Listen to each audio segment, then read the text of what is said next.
باللہ من الشیطان الرجیم بسم اللہ الرحمن الرحیم الحمد للہ الذی لا یبلغ مدحتہ القائلون ولا یحصی نعماءہ العادون ولا یعدی حقہ المجتہدون الذی لیس لصفتہ حد محدود ولا نعت موجود ولا وقت معدود ولا اجل ممدود فطر الخلائق بقدرته ونشر الرياح برحمته والصلاة والسلام على الرسول المسدد المصطفى العمجد المحمود الأحمد سيدنا ومولانا ومولى الكونين جد الحسن والحسين عاني أبا القاسم محمد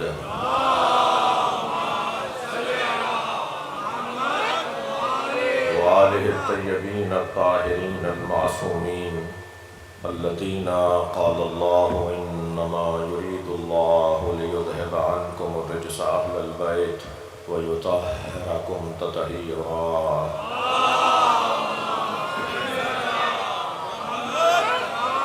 ولعنة الله على أعدائهم أجمعين من يوم عداوتهم إلى قيام يوم الدين أما بعد قال الحكيم في قرآن الكريم بسم الله الرحمن الرحيم ولو اتبع الحق أهواءهم لفسدت السماوات والأرض ومن فيهن الصلوات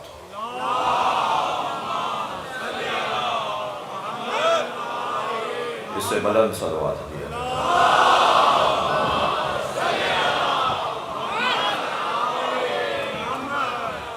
سورہ مبارکہ المومنون کی 71ویں آیت میں نے آپ کے سامنے ایک دفعہ پھر پڑھی ہے۔ آیت کا عنوان حق کا بول بالا اور خواہشات نفسانی کی شکست۔ بالآخر ہونا یہی ہے۔ جتنا میں اور آپ جد و جہد بڑھائیں گے اور اس بات پر یقین رکھیں گے کہ حق ہمیشہ یعلو ہے، اعلیٰ ہے، اولا ہے، عرفہ ہے، مولا ہے، اور باطل اور خواہشات نفسانی پست ہیں، حقیر ہیں ہی نہیں، کوئی ان کا وجود ہی نہیں ہے۔ تو یہ بات جو اللہ کا اعلان ہے یہ مشاہدے کی صورت میں ہمارے سامنے آئے گا۔ ارشاد حضرت احدیت ہے وَلَوْ اتَّبَعَ الْحَقُّ أَهْوَاءَهُمْ، اگر حق نے ان کی خواہشات کی پیروی کر لی ہوتی۔ کہ اللہ لوگوں کو تسلی دے رہا ہے کہ ایسا نہیں ہے، ایسا نہیں ہوا، ایسا ہوا ہوتا تو پھر کچھ اور منظر بنتا، مگر وہ منظر جو ایسا ہونے پر بننا تھا وہ نہیں بنا، اس کا مطلب ہے کہ ایسا نہیں ہوا۔ وَلَوْ اتَّبَعَ الْحَقُّ أَهْوَاءَهُمْ، اگر حق نے ان کی خواہشات کی پیروی کر لی ہوتی، لَفَسَدَتِ السَّمَاوَاتُ وَالْأَرْضُ وَمَنْ فِيهِنَّ، اور آسمانوں اور زمین اور ان دونوں کے درمیان جو کچھ ہے وہ سب تباہ و برباد ہو جاتا۔ ان کا تباہ و برباد نہ ہونا دلیل ہے کہ حق نے خواہشات کی پیروی نہیں کی۔ میرا محترم معظم مجمع متوجہ ہو اس بات کی طرف کہ اس لہجے کی آیت قرآن مجید میں ایک جگہ اور بھی ہے، جہاں ارشاد ہو رہا ہے لَوْ كَانَ فِيهِمَا آلِهَةٌ لَفَسَدَتَا، اگر زمین اور آسمانوں میں ایک اللہ کے علاوہ دوسرا اللہ ہوتا، یعنی ایک سے زیادہ اللہ ہوتا، تو تم دیکھتے کہ آسمان گر جاتا اور زمین پھٹ جاتی۔ لیکن زمین اور آسمان کا رکے رہنا بتا رہا ہے کہ اللہ ایک ہی ہے۔ یعنی جس لہجے کی یہ آیت ہے نا کہ اگر اللہ کے علاوہ کوئی اور اللہ ہوتا، اللہ کے علاوہ کوئی اور اللہ ہوتا تو سب فساد اور سب بگاڑ کا شکار ہو جاتے۔ اسی طرح یہ آیت ہے کہ اگر حق نے کسی اور کی خواہشات کی پیروی کر لی ہوتی تو زمین اور آسمان سب برباد ہو جاتے۔ صلوات پڑھیں گا محمد و آلہ۔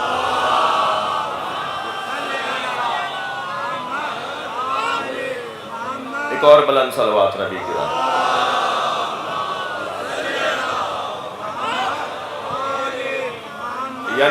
یعنی اللہ کے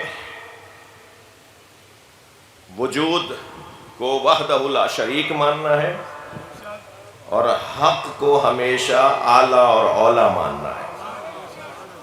اب حق کسی کی خواہشات کی پیروی نہیں کر سکتا، یہ پروردگار عالم نے طے کر دیا ہے۔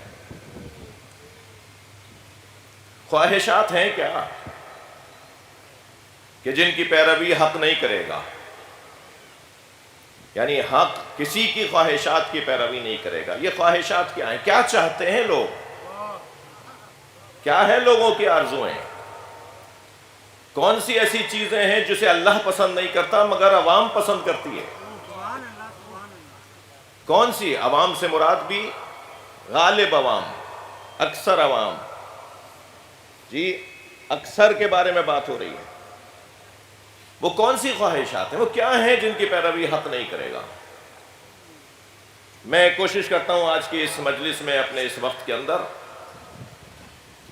اس مضمون کو، یعنی اس سوال کو جو آج کے حصے میں قرار دے رہا ہوں، اس کو اپنے محترم سننے والوں کے سامنے بیان کر پاؤں۔ سب سے پہلا عنوان تو یہ طے ہو گیا کہ حق کسی کی خواہشات کی پیروی نہیں کرے گا۔ حق کا کام نہیں ہے پیچھے لگنا، حق کے پیچھے سب چلیں گے، حق کسی کے پیچھے نہیں چلے گا۔ حق کو طاقت بنانا ہے، طاقت کو حق نہیں بنانا۔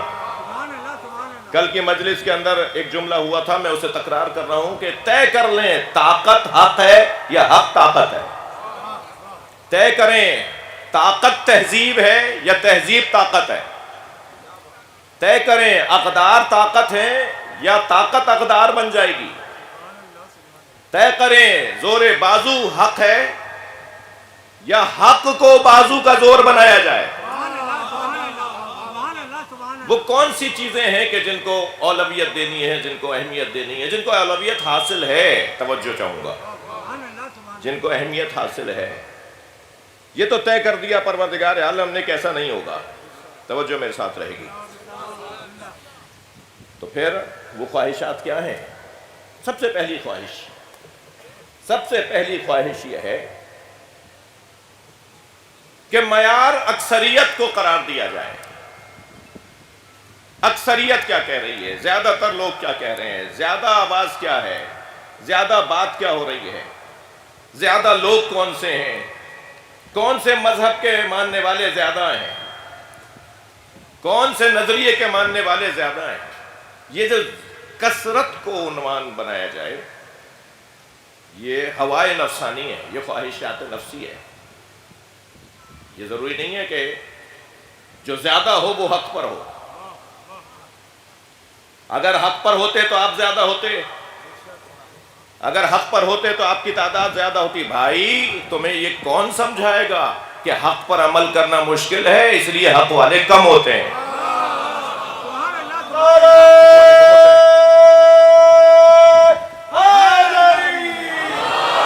حق پر عمل کرنے سے جان، مال، آبرو، حیثیت، ظاہری عزت، ظاہری کیفیت، ظاہری وقار، شان، شوکت، یہ سب چلی جاتی ہے۔ حق پر عمل کرنے والے تنہا رہ جاتے ہیں، سچ بولنے والے اکیلے رہ جاتے ہیں، حق اور سچ کا ساتھ دینے والوں کو تنہا کر دیا جاتا ہے۔ تو یہ تم نے کیسے معیار بنا لیا کہ اگر آپ حق پر ہوتے تو زیادہ ہوتے؟ اگر یہی قاعدہ بنا لیا جائے کہ اگر ہم یا کوئی حق پر ہوتا تو زیادہ ہوتا، تو دنیا میں بتائیے ادیان آسمانی اور غیر آسمانی میں سب سے زیادہ کون ہے؟ ہمارے مسیحی برادران۔ تو سارے مسیحی ہو جائیں، پھر سب مسیحی ہو جائیں۔ کیا سمجھ رہے ہو کہ جو زیادہ ہوگا وہی حق پر ہوگا؟ حق پر ہوتے تو آپ زیادہ ہوتے؟ یہ کون سا معیار ہے؟ تاریخ گواہ ہے کہ سچ اور حق بولنے والوں کو دیواروں میں چنا گیا ہے۔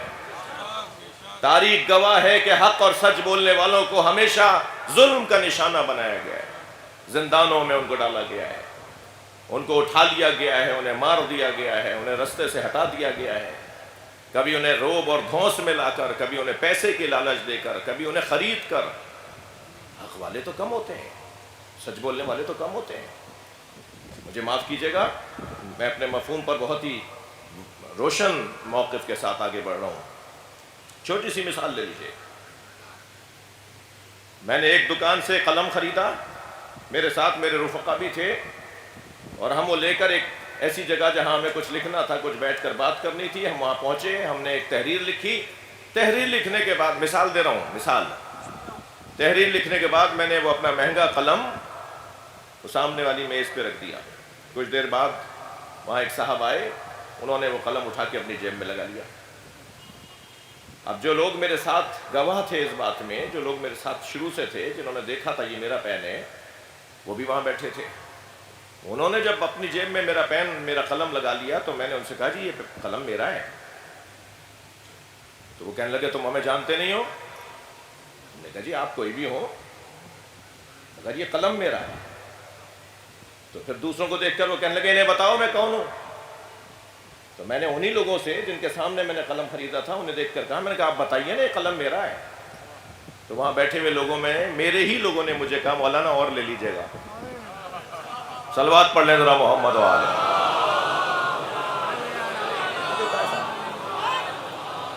اس سے بلند صلوات۔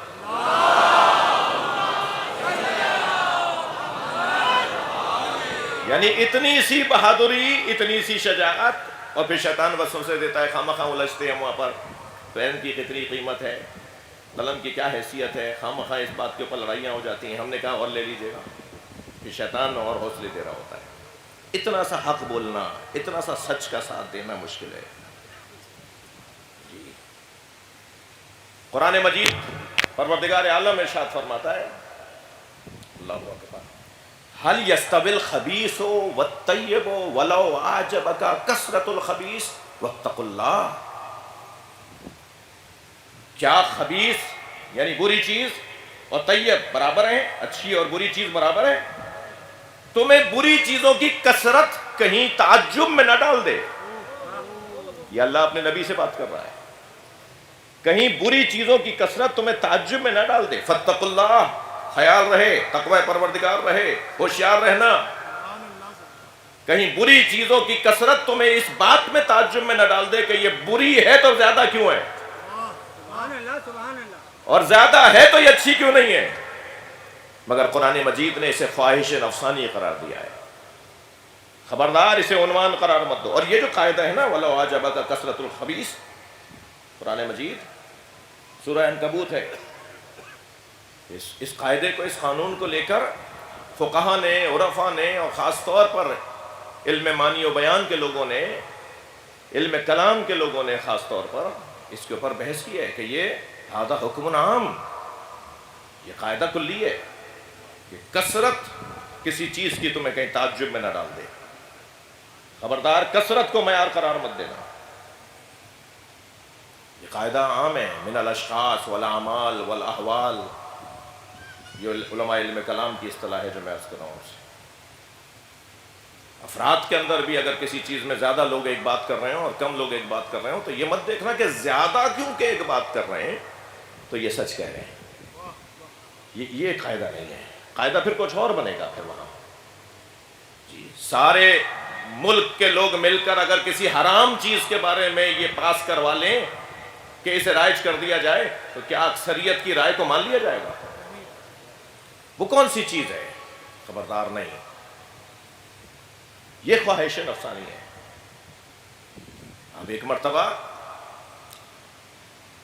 اعلان ہو رہا ہے، جناب حافظ حجر عسقلانی یہ کہتے ہوئے نظر آئے کہ ما وردا فی احد من الصحابہ کما وردا فی حق علی ابن ابی طالب۔ جتنے فضائل علی کی شان میں آئے ہیں، جتنے فضائل علی کے بارے میں آئے ہیں، تمام صحابہ کے بارے میں مل کر بھی نہیں آئے۔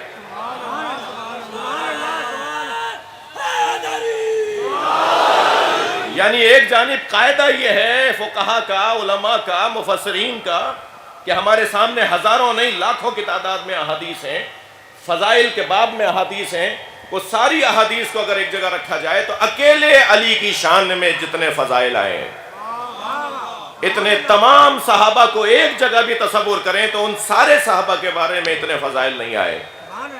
مگر مجھے بتائیے علی تنہا تھے یا نہیں؟ علی اکیلے تھے یا نہیں؟ عظمت، فضیلت، فضائل، مناقب جس کے ساتھ تھے، لوگ اس کے ساتھ تھے.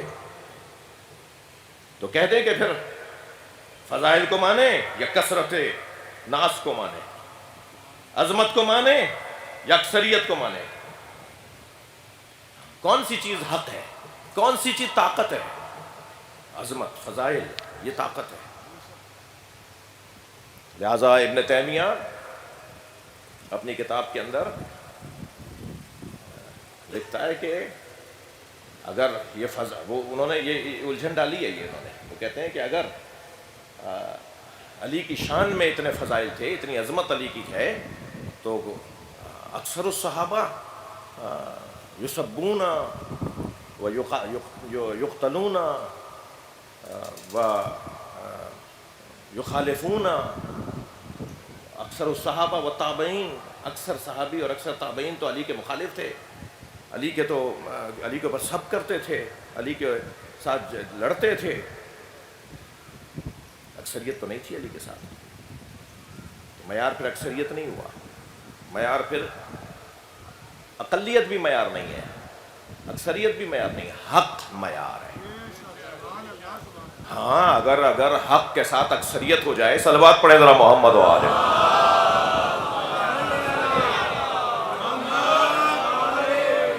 تو یہ تو نور علی نور ہے، یہ تو سونے پہ سہاگا ہے. لیکن اگر نہیں ہے تو پھر یہ اس بنیاد پر اس کو رد نہیں کیا جائے گا. اب حق کچھ اور ہے اور خواہش نفسانی کچھ اور ہے. ایسے ہی ہے. ایک یہ عنوان ہے.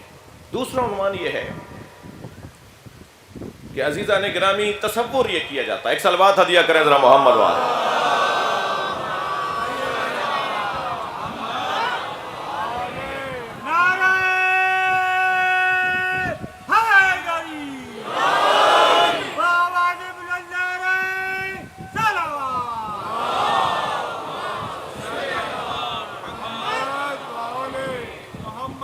تصور یہ کیا جاتا ہے، سوچا ایسے جاتا ہے کہ فلاں قبیلہ، فلاں خاندان، فلاں بولنے والے، فلاں مذہب والے، فلاں سوچ والے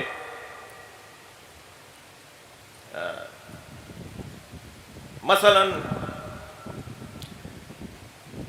ایک ہی خاندان میں، ایک ہی ملک میں بسنے والے ایک ہی طرح کے لوگوں میں سارے منصب نہیں دیے جا سکتے.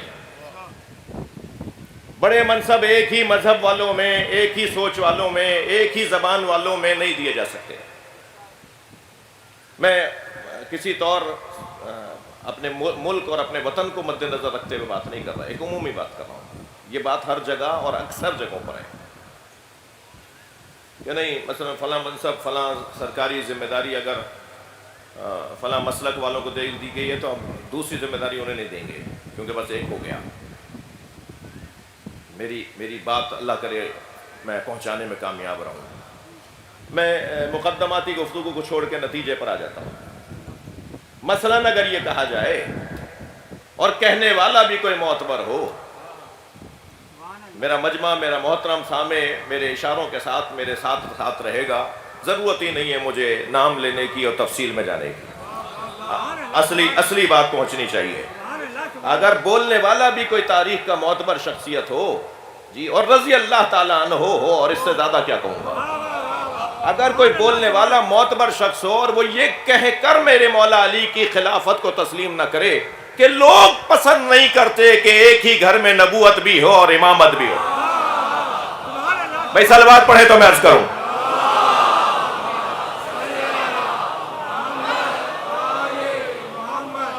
یہ کیسے، یہ کہاں کا قانون ہے کہ یہ کیسے آپ نے طے کر لیا کہ نہیں لوگوں کی پسند پہ جائیں گے، لوگوں کی پسند پہ جائیں گے. لوگوں کی پسند کو خواہش نفسانی کہا جاتا ہے جی.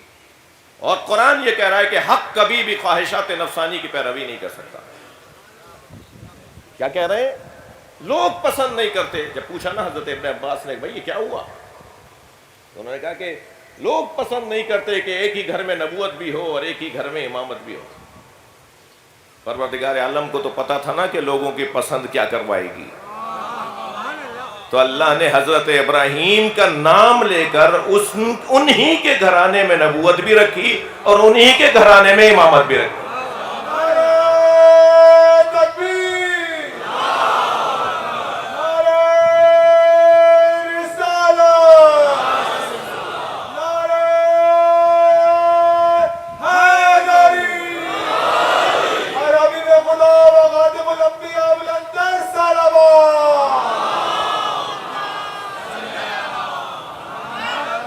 مثلا سورہ مبارکہ قصص کے اندر اعلان ہوا وَجَعَلْنَا فِي ذُرِّيَّتِهِ النَّبُوَّةَ، ہم نے ابراہیم کی ذریت میں نبوت کو رکھا ہے. یہاں لفظ ذریت یعنی اولاد، خاندان، نسل، قبیلہ، ہم نے ابراہیم کے خاندان میں ان کی ذریت میں نبوت کو رکھا. یہ لفظ ذریت کیونکہ نبوت کے ساتھ آ گیا تھا، اس لیے حضرت ابراہیم نے لفظ ذریت امامت کے ساتھ لیا تاکہ یہ ذہن کا شبہ دور ہو جائے کہ ایک ہی خاندان میں نبوت بھی ہے اور ایک ہی خاندان میں امامت بھی ہے. اور وہ کہاں حضرت ابراہیم نے فرمایا؟ وہاں حضرت ابراہیم نے کہ جب اللہ نے اعلان فرمایا وَإِذِ ابْتَلَىٰ إِبْرَاهِيمَ رَبُّهُ بِكَلِمَاتٍ، اللہ نے ابراہیم کے رب نے جب ابراہیم کو اپنی کلمات کے ذریعے سے آزمایا، آزمائش لی، فَأَتَمَّهُنَّ، اور جب ابراہیم اپنی آزمائش میں مکمل ہو گئے، کامیاب ہو گئے، تو حضرت ابراہیم کے لیے اللہ نے ارشاد فرمایا اِنِّي جَاعِلُكَ لِلنَّاسِ إِمَامًا. کسے بنا رہے ہیں؟ جسے پہلے نبی بنا چکے ہیں.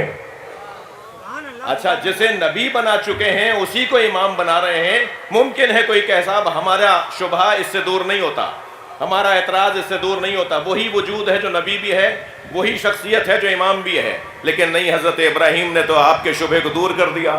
جیسے ہی اللہ نے ارشاد فرمایا انی جاعلک للناس اماما، اے ابراہیم میں تمہیں لوگوں کا امام بنا رہا ہوں، تو حضرت ابراہیم نے فوراً فرمایا ومن ذریتی. صلوات پڑھ لیں محمد و آل محمد.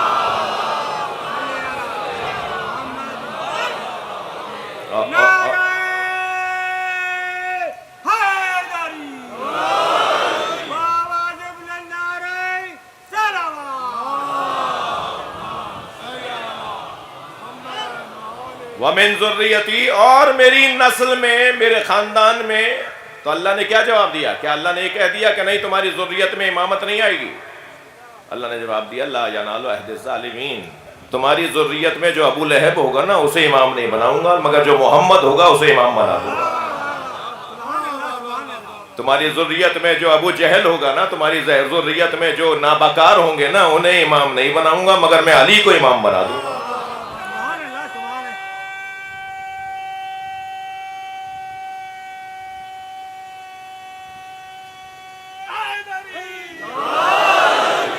حضرت ابراہیم، اب یہاں ایک ہی خاندان میں نبوت بھی ہے اور ایک ہی خاندان میں امامت بھی ہے.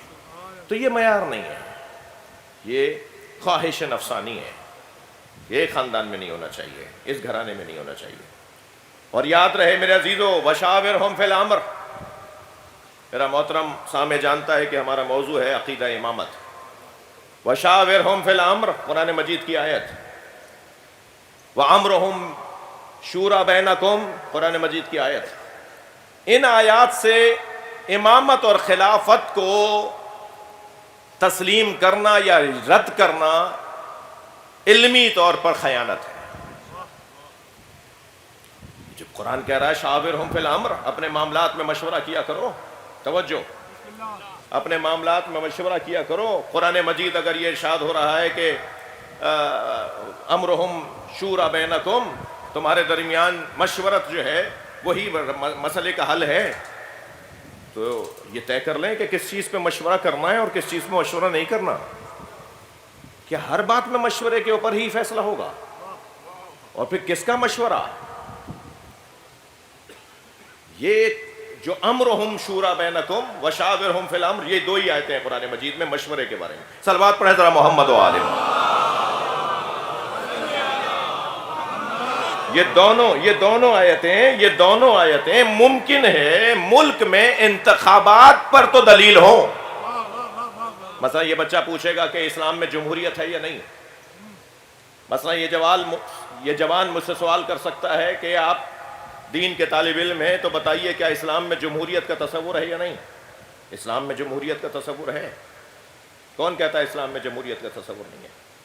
اسلام میں جمہوریت کا تصور ہے، جمہوریت میں اسلام کو مت لانا.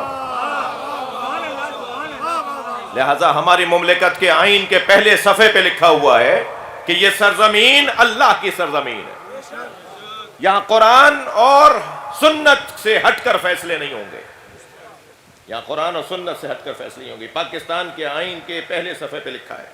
حسن اتفاق ہے جناب وقار مہدی صاحب تشریف فرمائے ہیں کہ یہ پاکستان کو آئین دینے والے اور پاکستان کو آئین جیسی ایک بہت بڑی طاقت سے نوازنے والی جماعت سے تعلق رکھتے ہیں. ہے جمہوریت ہے، مگر جب پہلے صفحے پہ جیسے ایک شناختی کارڈ پہ لکھا ہوتا ہے نا، یا آپ کے بے فام پہ لکھا ہوا ہوتا ہے، یا آپ کے کاغذات پہ لکھا ہوا ہوتا ہے آپ کا مذہب کیا ہے، اسلام.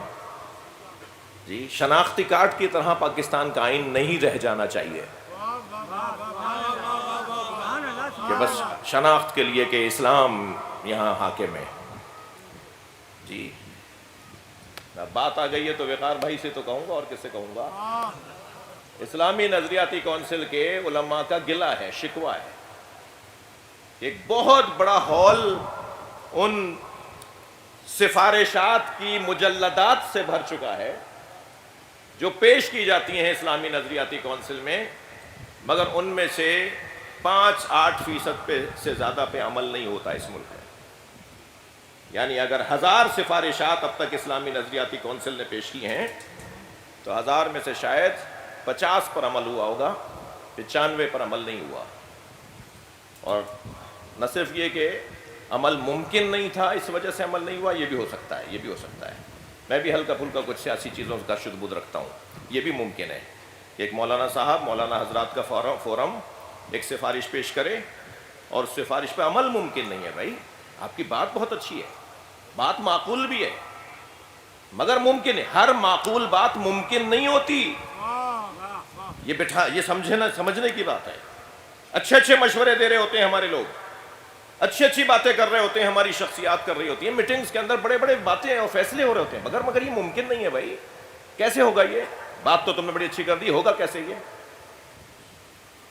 یہ ہوتا ہے ایسا، ہو سکتا ہے ایسا ہو کہ بات اچھی ہو مگر اس پہ عمل کرنا ممکن نہ ہو. لیکن جن پر عمل کرنا ممکن نہ بھی ہو اس کے لیے بھی تو بتایا جائے گا نا کہ ممکن نہیں ہے. متعلقہ افراد بتائیں گے نا کہ ممکن نہیں ہے. ایسا ہے. مجھ سے جب میں ان شخصیات سے ملتا ہوں تو کہتے ہیں صاحب آپ کہ کیونکہ ان سے واسطے ہیں، تعلقات ہیں، آپ کا احترام کرتے ہیں، آپ بھی ان کے ساتھ ایک اچھے آپ کے مراسم ہیں، تو ہماری تو پہنچ نہیں ہے، آپ ہی ذرا بولیے گا کہ ایک ہمارا گلہ شکوہ یہ بھی ہے. متوجہ ہیں آپ؟ تو اسلام میں جمہوریت ہے. عوام انتخاب کرے گی اپنے قانون ساز اداروں کے لیے اپنے نمائندگان کو، جو جا کے وہاں عوام کے مسئلوں کو بیان کریں گے اور عوام کے مسائل کو وہاں جا کر حل کریں گے اور قانون سازی کریں گے، اور پھر قانون سازی کے بعد قانون پر عمل کروانے والے جو ادارے ہیں وہ عمل کروائیں گے. اسلام میں جمہوریت ہے. وَشَاوِرْهُمْ فِي الْأَمْرِ وَأَمْرُهُمْ شُورَى بَيْنَكُمْ. مگر کیا مطلب ہے؟ میں اس بریکٹ کے اندر زیادہ دیر رک گیا ہوں تو مجھے معاف کیجیے گا، یہ بریکٹ تھا جو میں نے ابھی بات کی ہے. مگر اس کا کیا مطلب ہے؟ کیا اس کا یہ مطلب ہے کہ تم ہر بات میں مشورے سے فیصلے لوگے؟ تمہاری اس کی حیثیت بھی ہے جس میں تم مشورہ کرنا چاہ رہے ہو، جس میں تم مشورہ دینا چاہ رہے ہو، تمہاری وہاں تک پہنچ بھی ہے. مثلا اللہ نے کیوں نہیں کہا کہ مشورے سے طے کر لو تمہارا اللہ کون ہے؟ صلوات پڑھے ذرا محمد و آل محمد. سب مشورے سے طے کر لیں کہ ہمارا الہ کون ہے. یہاں ہماری پہنچ نہیں ہے، یہاں ہمارے پر چلیں گے، یہاں ہماری حیثیت نہیں ہے. ہم ہیں کون جو طے کریں کہ ہمارا اللہ کون ہے؟ جب تم طے کرو گے تمہارا اللہ وہ ہے تو تم ہی اللہ کیوں نہیں ہو؟ معاذ اللہ. تم کیسے طے کرو گے کہ اللہ کون ہے؟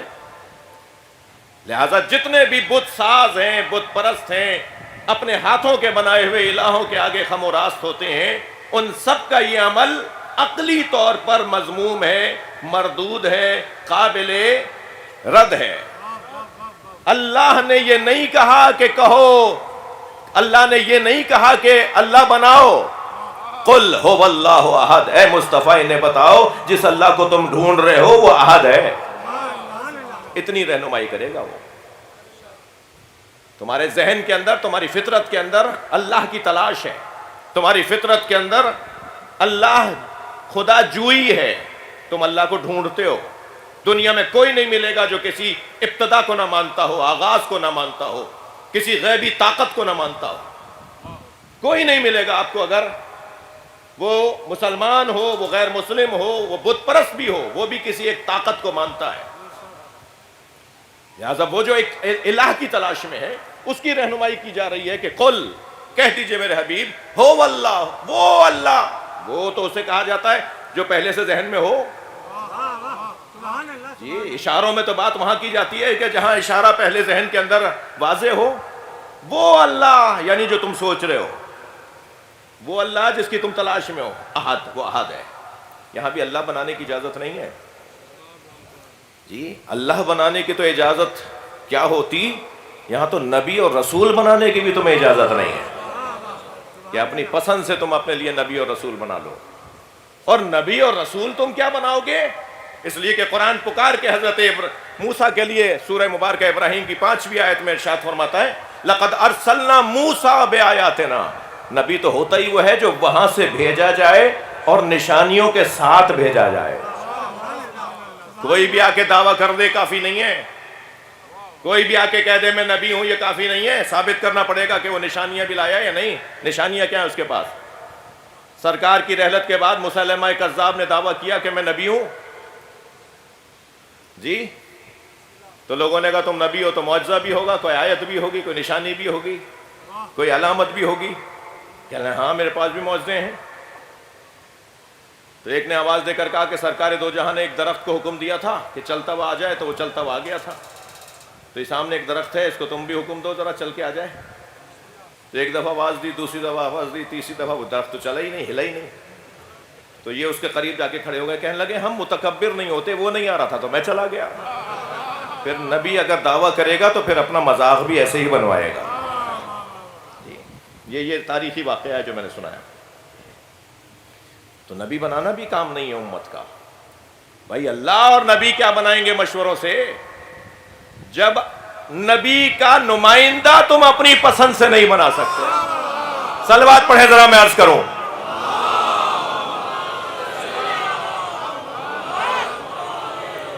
قرآن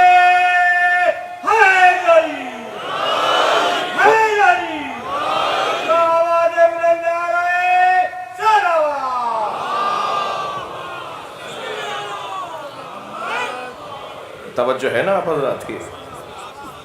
کہتے ہیں وقال نبیہم قد جعل لکم طالوت ملکا، آواز دی ایک نبی نے اپنی امتیوں میں سے، اپنے کلمہ پڑھنے والوں میں سے ایک قبیلے کے لوگوں کو، ایک شہر کے لوگوں کو، کہ اللہ نے تمہارے لیے طالوت کو بادشاہ حاکم بنایا ہے میری طرف سے، میری جانب سے، میرے اس نظام میں، میری اس نبوت میں اللہ نے طالوت کو تمہارے لیے حاکم بنایا ہے۔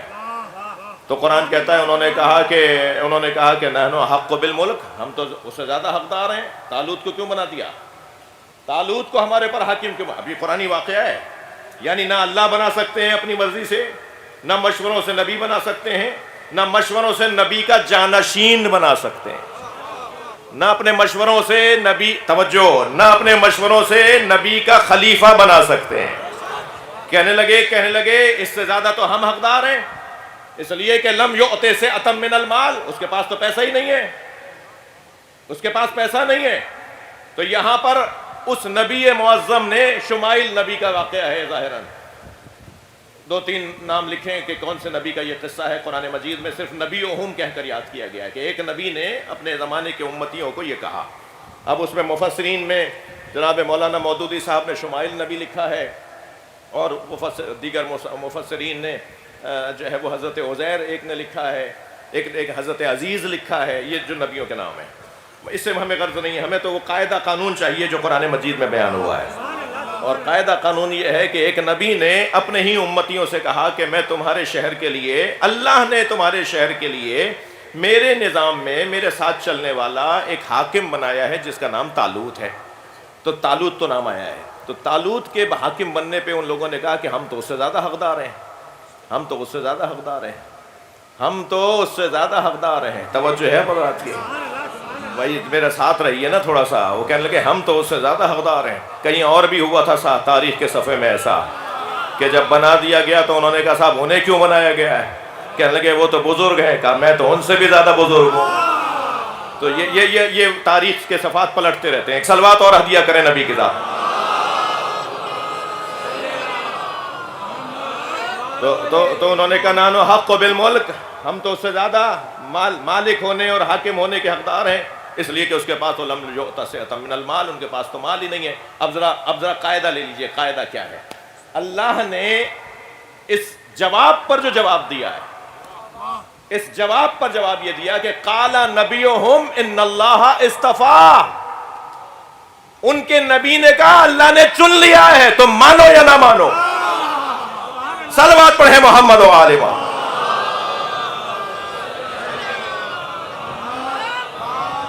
تمہارے ماننے سے کیا ہوتا ہے، تمہارے نہ ماننے سے کیا ہوتا ہے؟ وہ جو پھٹے بوریے پر بیٹھا ہو، وہ جس کے ابا میں پیوند لگا ہوا ہو، تم اسے امام مانو نہ مانو، اللہ نے اسے امام بنا دیا.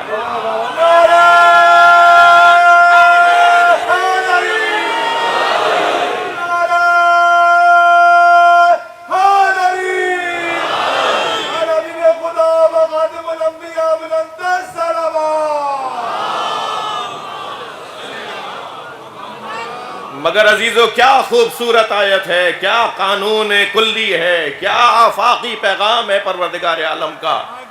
اعلان ہو رہا ہے قد وقال نبیہم ان اللہ اصطفیٰ، اللہ نے اسے چن لیا. تمہارے مشوروں سے تو نہیں چنا جائے گا. تم رائے دے رہے ہو کہ اس کے پاس تو پیسہ نہیں ہے. تم سے رائے مانگی کس نے؟ یہ جگہ ہی نہیں ہے مشورے کی جو تم مشورہ دے رہے ہو. تم سے مشورہ مانگا کس نے؟ یہ جگہ ہی نہیں ہے مشورے کی. ان اللہ اصطفیٰ، اللہ نے اسے چن لیا. مگر اس کے بعد والا جو جملہ ہے وہ قاعدہ قانون کتنا حسین ہے. پروردگار عالم نے جواب یہ دیا، قانون یہ بنایا وَزَادَهُ بَسْطَةً فِي الْعِلْمِ وَالْجِسْمِ. جسے اللہ نے تمہارے لیے چنا ہے وہ جسمانی اعتبار سے بھی کامل ہے اور علمی اعتبار سے بھی تم سے زیادہ ہے. یہ اللہ نے تسلی کے لیے کہا. جی دوبارہ بات نہیں رہی آپ کی. کون تھا؟ ہاں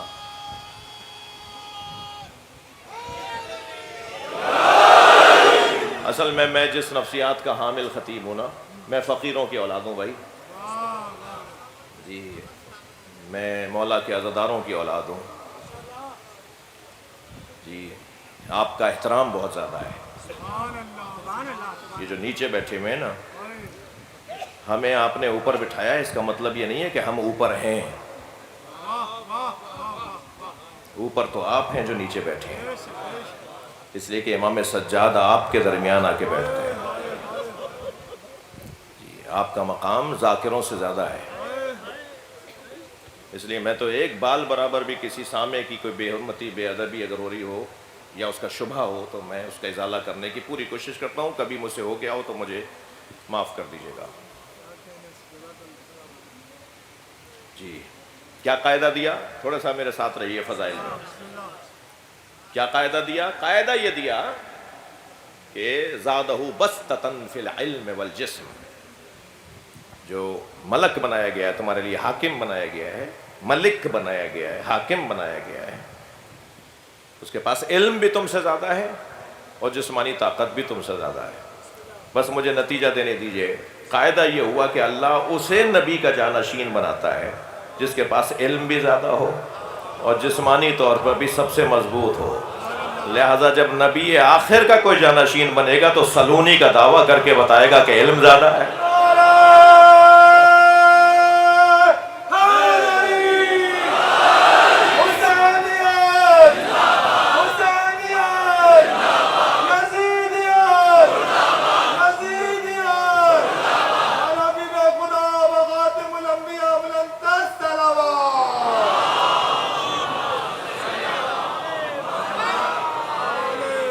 اور لا فتح الا علی لا سیف ذوالف الا ذوالفقار کا نعرہ لگے گا، بتایا جائے گا کہ جسمانی طور پہ بھی یہ سب سے مضبوط۔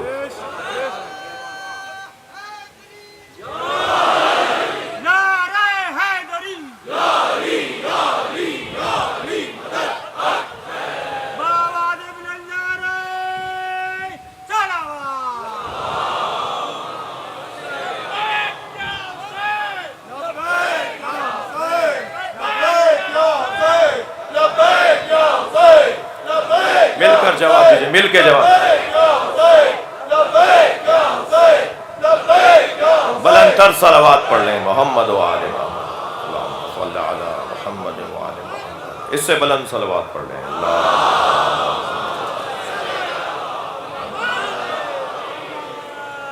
وَلَوْ اتَّبَعَ الْحَقَّ أَهْوَاءَهُمْ۔ دلائل بناتے چلے جاؤ، ضد کرتے چلے جاؤ، مگر حق تمہارے آگے نہیں جھکے گا۔ طاقتیں استعمال کرتے رہو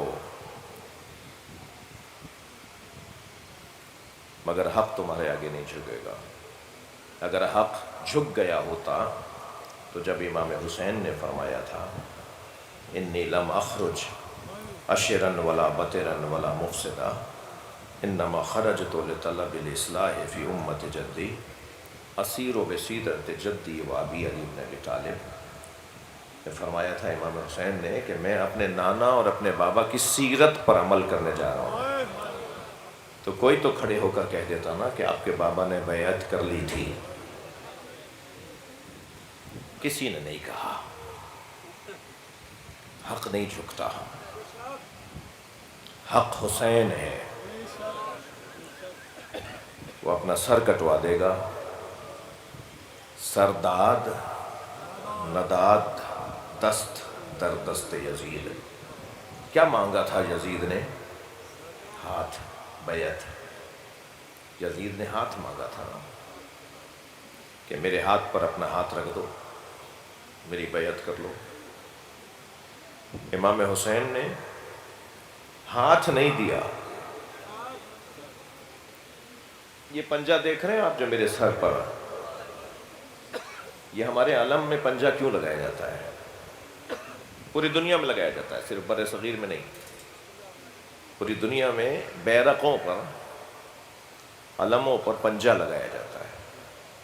یہ ایک خاموش پیغام ہوتا ہے کہ سر کٹا ہے مگر ہاتھ بلند رہا۔ اور یہ علم کیوں اٹھاتے ہیں ہم علم اٹھاتے اس لیے کہ اس میں کچھ نشانیاں ہیں، اس میں کچھ استعارے ہیں۔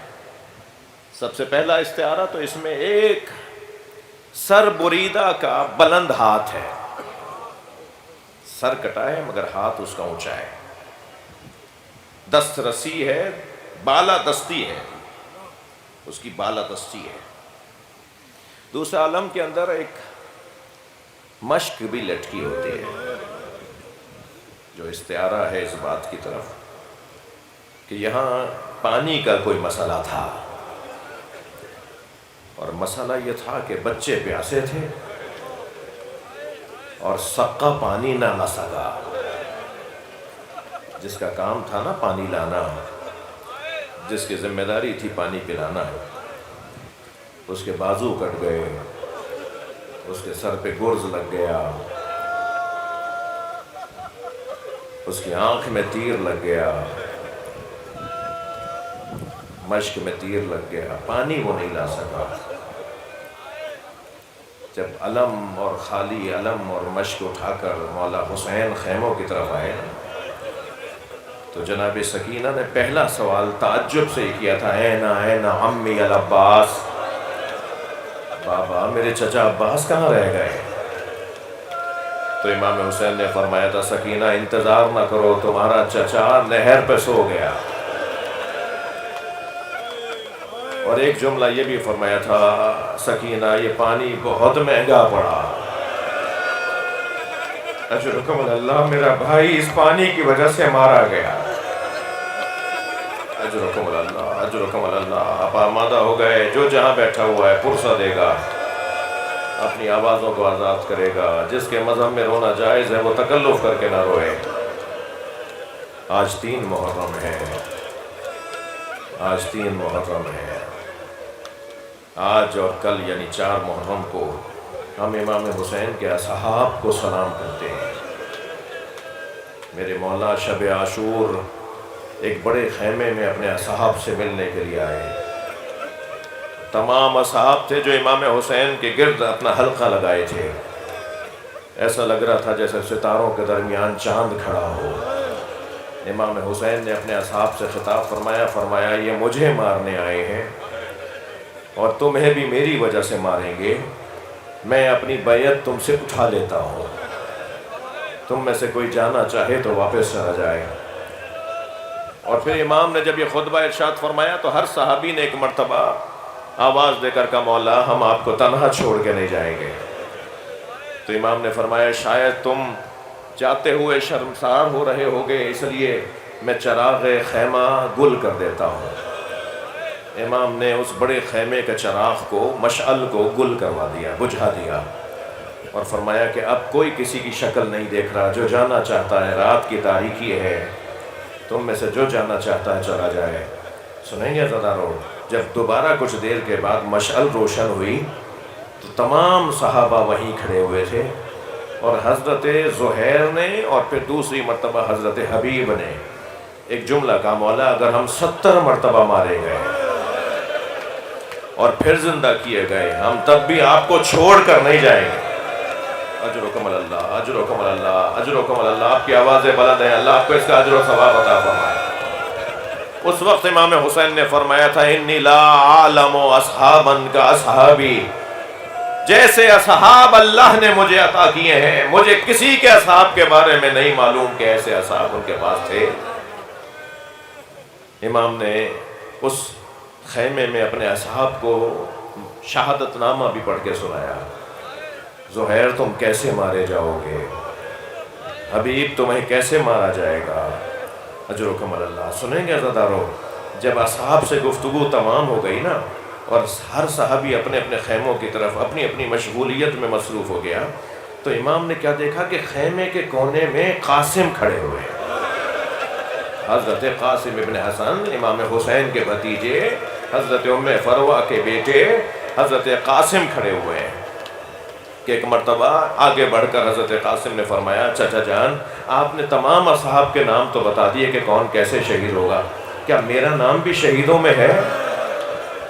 امام نے فرمایا قاسم تم تو بہت بڑے ہو، تمہارے چھوٹے بھائی علی اصغر کا نام بھی ہے۔ تو جیسے ہی امام حسین نے یہ فرمایا تمہارے چھوٹے بھائی علی اصغر کا نام بھی ہے، تو ایک مرتبہ انگڑائی لی، جوش ہاشمی ایک مرتبہ بڑھنے لگا، شجاعت ہاشمی کا اظہار کرنے کے لیے ایک انگڑائی لی تو کمر میں بندھا ہوا پٹکا کھل گیا، اور فوراً آگے بڑھ کے کہا هل يصلون الى الخیام، یہ کیا خیموں میں آ جائیں گے؟ اس لیے میرا بھائی تو جھولے میں۔ فرمایا نہیں قاسم علی اصغر کو میں اپنی گود میں لے کے جاؤں گا۔ اجرکم اللہ، اجرکم اللہ۔ مجھے جلدی نہیں ہے، اپنی آوازوں کو پرسہ دیجیے گا عزادارو۔ ان اصحاب میں کون سے صحابی محترم کا تذکرہ کروں، کون سے صحابی محترم کا تذکرہ کروں؟ ہر صحابی کا امام حسین پہ قربان ہونے کا انداز نرالا تھا۔ ہر صحابی نے، ہر ایک صحابی امام حسین نے اپنے آپ کو ایک نئے انداز سے قربان کیا۔ جب عبداللہ، اللہ اکبر، عبداللہ ابن عوف کا جنازہ امام حسین نے گرتے ہوئے، ان کو گرتے ہوئے دیکھا تو آگے بڑھ کے ان کا سر اپنے زانوں پہ لے لیا، تو انہوں نے سر ہٹانا چاہا، امام نے پھر زانوں پہ لیا، پھر انہوں نے سر ہٹانا چاہا، تو امام نے فرمایا تم اپنا سر ہمارے زانوں سے کیوں ہٹاتے ہو؟ کہ مولا یہ شہزادوں کی جگہ ہے، مولا کہاں زانو حسین اور کہاں مجھ جیسے غلام کا سر۔ یہ انداز تھا ان مجاہدوں کا۔ حضرت زہیر قین تو امام حسین کی نماز جماعت کی حفاظت کرتے رہے، اور امام حسین نے جب نماز مکمل کی ہے، جب حضرت جناب زہیر نے حضرت زہیر قین نے اس وقت اپنے زخموں کی طرف توجہ کی ہے۔ حضرت زہیر قین کو تو امام حسین ڈھونڈ کے لائے تھے نا، بڑی عظمت ہے اس صحابی محترم کی، ڈھونڈ رہے تھے کہ زہیر کہاں ہے۔ جب کسی نے پوچھا مولا زہیر کی آپ کو طلب ہے، تلاش ہے، فرمایا میرے نانا نے اس کا نام بتایا ہے کہ تمہارے ساتھ جو لوگ شہید ہوں گے ان میں ایک صحابی ہے جس کا نام زہیر خیر ہے۔ زہیر اور امام کے قافلے کا کچھ آمنا سامنا ہوا، زہیر کو معلوم ہوا سامنے آنے والا قافلہ حسین کا ہے، تو زہیر نے خیمے لگا دیے، امام نے بھی کچھ فاصلے پر خیمے لگا دیے۔ حضرت عباس سے فرمایا جا کے زہیر سے کہو کہ حسین بلا رہے ہیں۔ جنگ جمل کے بعد زہیر نے لا تعلقی اختیار کر لی تھی، اپنے تجارت میں اپنے کاروبار میں مصروف ہو گئے تھے، اپنی ذاتی زندگی کو اپنا لیا تھا، مسلمانوں کے امور میں دلچسپی نہیں لے رہے تھے، بڑا دل ان کا بجھا بجھا سا رہتا تھا، مگر کردار اور نبی کی نگاہوں کا مطلوب شخصیت تھی۔ امام نے فرمایا عباس جا کے زہیر سے کہو کہ تمہیں حسین بلا رہے ہیں، مولا بلا رہے ہیں۔ تو حضرت زہیر کے پاس جب حضرت عباس خبر لے کر آئے، پیغام لے کر آئے، تو حضرت زہیر گئے اپنے خیمے کے پشت کے اوپر جہاں ان کے گھوڑے بندھے ہوئے تھے، وہاں سے جو سب سے قیمتی گھوڑا تھا نا، سفید رنگ کا، تازہ فربا، سمے لگا ہوا، اچھی نسل والا گھوڑا، اس کی زین کسی، اس کی لگام ڈالی، اور وہ لگام حضرت عباس کے ہاتھ میں دے کے فرمانے لگے میری طرف سے حسین کو یہ ہدیہ دے دینا اور کہنا یہ ہدیہ قبول کریں، مجھے معاف کر دیں۔ حضرت عباس نے فرمایا مجھے اس کی اجازت نہیں ہے کہ میں اس کو ہاتھ لگاؤں، میں جتنا پیغام لایا تھا اسی کا جواب واپس لے کے جاؤں گا۔ اور جا کر امام حسین کو فرمایا کہ وہ آپ کو گھوڑا بھیج رہے ہیں، اور فرما رہے میری طرف سے گھوڑا لے لیں امام حسین۔ حضرت نے فرمایا عباس میرا گھوڑا تیار کرو، میں خود جاؤں گا زہیر کے پاس۔ کیا قسمت ہے زہیر کی!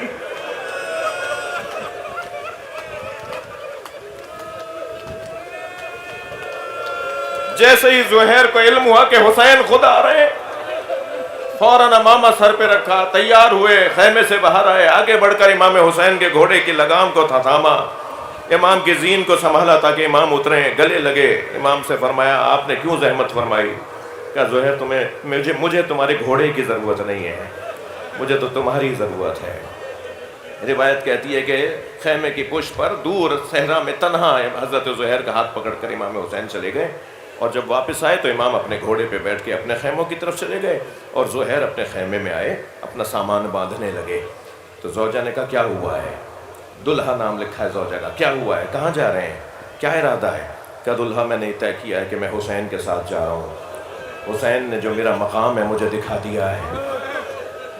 اجرکم اللہ، مگر میں نے اب یہ طے کیا ہے کہ میں تمہیں طلاق دے دوں تاکہ تم جلدی عدت طلاق سے باہر آ جاؤ، اور پھر اس کے بعد کوئی اور عقد کرنا چاہو تو کر لو، میں تمہیں طلاق دینا چاہتا ہوں۔ دلہا نے کہا کہ میں ساری زندگی آپ کی خدمت میں رہی، آپ مجھے طلاق دے کر کیسے جا رہے ہیں؟ میں ساری زندگی آپ کے نام کے ساتھ منسوب رہنا چاہتی ہوں، میں کسی اور شوہر کے حوالے نہیں ہوں گی، میں کوئی اور دوسری شادی نہیں کروں گی۔ تو کہا میں تمہیں اپنے ساتھ نہیں لے جا سکتا۔ ایک غلام ان کے پاس چھوڑا کہ وہ انہیں گھر تک پہنچائیں، اپنے قبیلے تک پہنچائیں، اور زہیر امام حسین کے ساتھ کربلا آ گئے۔ زہیر کربلا میں شہید ہو گئے۔ جب 11 محرم کو اسیروں کا قافلہ، شہداء کے کٹے ہوئے سروں کا قافلہ کربلا سے کوفہ کی طرف روانہ ہونے لگا، تو رستے میں دلہا خیمہ لگائے بیٹھی تھی کہ مجھے کسی طرح خبر ہو جائے میرے شوہر کے ساتھ کیا ہوا، اور علی کے بچوں کے ساتھ کیا ہوا، سیدہ کے بیٹے کے ساتھ کیا ہوا۔ تو خبر یہ آئی کہ زہیر کو بھی شہید کر دیا، حسین کو بھی شہید کر دیا، تمام حسین کے اصحاب مار دیے گئے۔ تو دلہا ایک مرتبہ خیمے میں گئی، صندوق میں سے کفن لے کر آئی، اور اپنے غلام کو بلا کر کہا کہ میں تجھے آزاد کر دوں گی، میرا ایک کام کر دے، اور کام یہ ہے کہ کربلا جا کر اپنے آقا کو، میرے شوہر کو کفن پہنا کر دفنا کے آ جا، اگر تو یہ کام کر کے آ گیا تو میں تجھے آزاد کر دوں گی۔ دلہا کا غلام کفن لے کے کربلا گیا، دوسرے دن واپس آیا تو کفن ہاتھ میں تھا، کفن ہاتھ میں تھا۔ دلہا نے زوجہ زہیر قین نے بڑھ کر کہا میں تجھے آزاد نہیں کروں گی، تو نے میرا کام نہیں کیا۔ کہنے لگا مالکن مجھے ساری زندگی غلام رکھنا، جو کام آپ نے دیا تھا میں نہیں کر سکتا تھا۔ کہ تو نے کیوں نہیں پہنایا اپنے مولا کو کفن؟ کہنے لگا کفن ایک تھا، زہرا کا لال بے گور و کفن تھا، علی اکبر کا لاشا ایسا ہی تھا، میں کیسے زہیر کو کفن پہنا دیتا؟ اللہ لعنت اللہ علی قوم الظالمین فسیعلم الذین ظلموا أی